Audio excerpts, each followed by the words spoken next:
We want to welcome you to day one of the Grand Ledge Baptist Church prayer series. This series, we're going to use the Bible Gateway Dietrich Bonhoeffer Devotional series.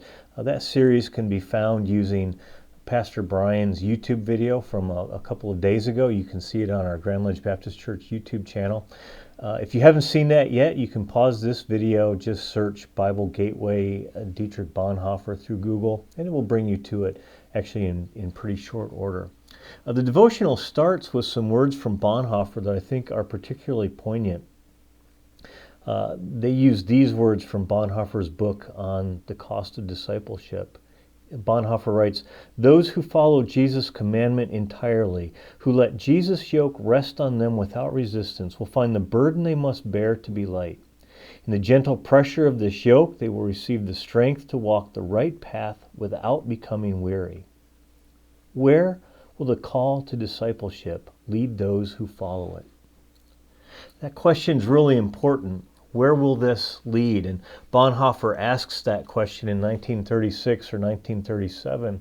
To give you a little background, Bonhoeffer was a German theologian who was serving the German church around the same time as the rise of the Nazi Party. Bonhoeffer did not agree at all with the Nazi Party, nor with how the church, the German National Church, had been handling that issue, and he did not want to give his oath to Adolf Hitler nor to the Nazi Party.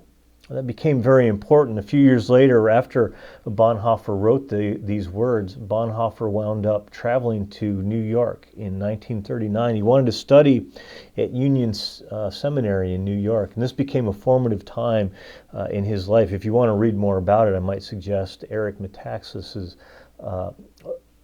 biography on Bonhoeffer.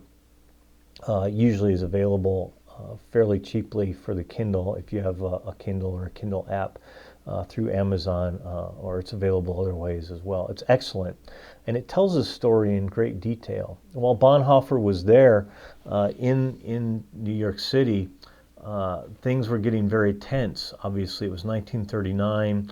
It was a difficult time, and really Bonhoeffer was encouraged by many of his friends to stay in New York. He was coming to prominence, he was becoming well known, and it was actually going to be dangerous for him to return to Germany at this time. So his friends were encouraging him just to stay, not to return to Germany, not to put himself at risk, not to do anything that would risk his family. And Bonhoeffer writes this to a friend of his as he's deciding what to do. He says, "Who stands fast? Only the man whose final standard is not his reason, his principles, his conscience, his freedom, or his virtue, but who is ready to sacrifice all of this when he is called to obedient and responsible action in faith and in exclusive allegiance to God. The responsible man who tries to make his whole life an answer to the questions and call of God." As Bonhoeffer writes that, he then continues in that a letter to a friend of his to say, even though he's been encouraged to stay in the States, in New York City, he will indeed return to Germany. That's a fateful choice for Bonhoeffer. It puts him at great risk, and he's arrested eventually in 1943.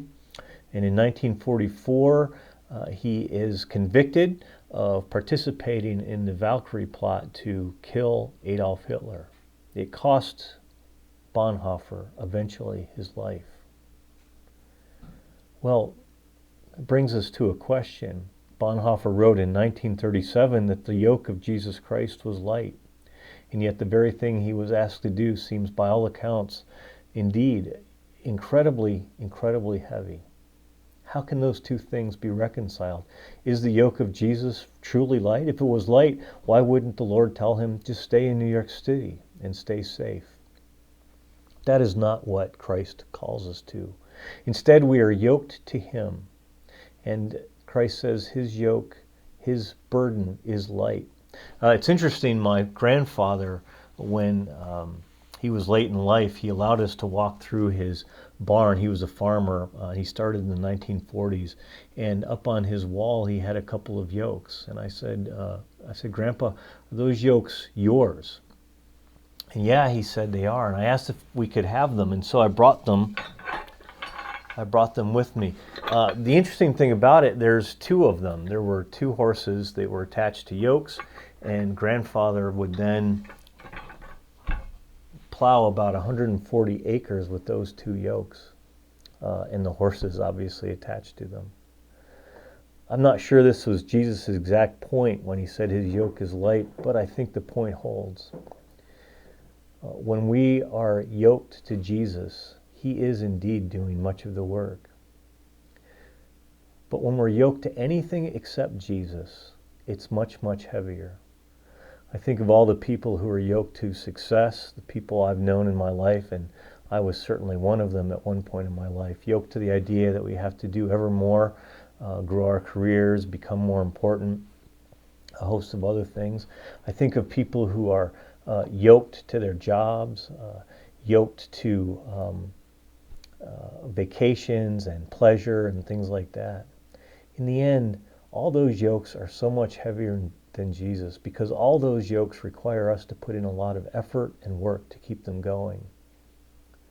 Our jobs, success, careers, sometimes even our home life, they're very demanding. And even if we idolize our children, we find that in the end that can be a very demanding task.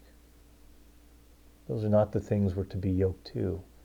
Instead, as Bonhoeffer points out, we're to be yoked to Jesus Christ. And we have to see what he will ask.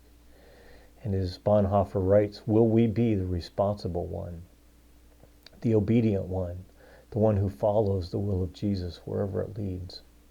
These are difficult times here in, really in the entire world right now. We're in the midst of an incredible disease. And the question will come to us who are Christians. Will we follow in complete obedience the yoke of Christ wherever it leads us?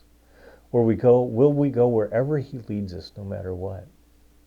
I might ask you this morning, this afternoon, this evening, as you listen to this and as you think about it, think about, number one, what is Jesus indeed asking you to do during these times? Number two, I'd like you to think about what are the things that you're yoked to that really are holding you back, that are so heavy, that are so burdensome, and ask the Lord to help you get rid of them. I trust you'll do that and think about being yoked to Jesus Christ.